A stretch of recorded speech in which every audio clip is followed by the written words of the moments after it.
Over the last 2 years, Atia's Project Ladybug has made immense strides in supporting not only the well-being of children while they've been in hospital, but when they have gone home to recover from chemotherapy and the other serious treatments that they require to cure them of their diseases.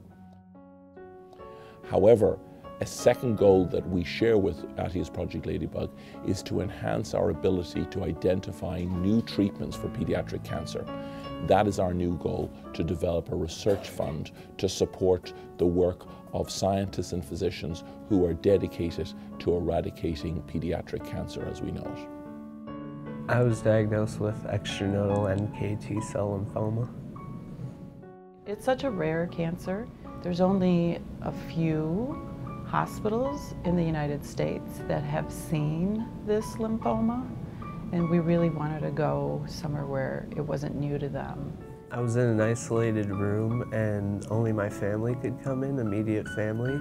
The doctors even had to suit up and wear masks and everything every time they came in. I was in complete isolation. I learned when I had cancer when I was in an ice skating competition and I started getting out of breath. And we went for a routine blood checkup, you know, when you get your school physical. So we went to the doctor and we got a call back and he said to come in immediately. He sat us down and he looked me in the eyes and said, "Daniela, do you know what leukemia is?"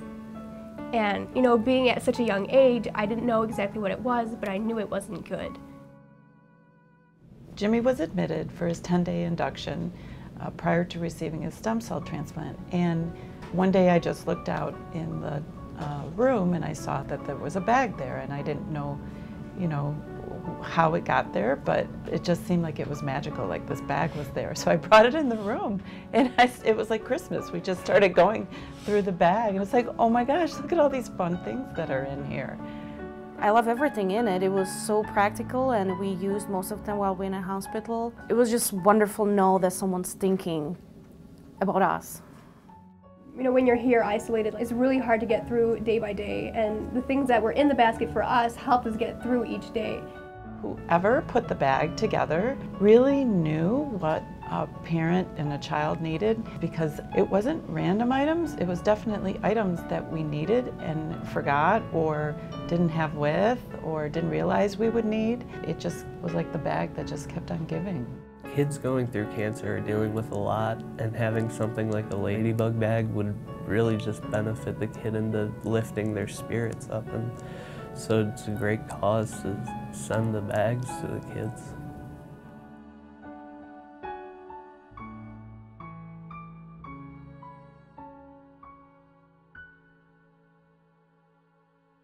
Since Jimmy was in isolation, he hardly ever got to the kitchen. Just near the end of his treatment, when he was able to walk around the hall, I showed him the kitchen. And the reason why I showed him the kitchen is because I used the kitchen like it was my kitchen. The kitchen just feel like not part of the hospital because of the nice and bright colors. And we use this room for our parents' conversations or coffee, or the day we need to cry, or the day we got a bad news. So we are really grateful for this room. Thank you. We are truly fortunate at the University of Chicago to have the resources that we have. Over the last 30 years, we have made remarkable strides in curing up to 70% of children with pediatric cancer. However, we now face a vastly different landscape where there is significant underfunding of pediatric cancer when compared to other cancer programs.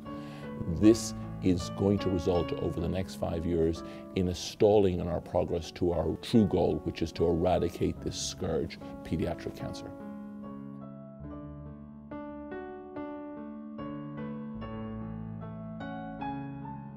May 9th was my 100-day mark after receiving my stem cells, and that should mean no more major complications and that I should be in the clear.